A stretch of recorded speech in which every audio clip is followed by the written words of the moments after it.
Sinzi rero nimba nawe waramenye aya makuru. Kampani ya Burya niyo kampani ya mbere mu Rwanda ubiri gufasha abantu cyane kubahahira ibyo kurya bitandukanye birimo imboga, imbuto, ibirungo, inyama ndetse n'ibindi, ukajya no ku binyampeke bitandukanye birimo ibinyabijumba byose, ibirayi, imyumbati n'ibindi bitandukanye.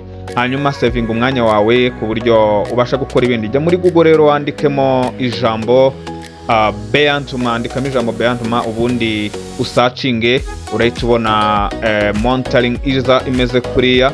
Hanyuma urahita ubonamo ibicuruzwa bitandukanye babasha guhaha, harimo imbuto, imboga n'ibindi bitandukanye.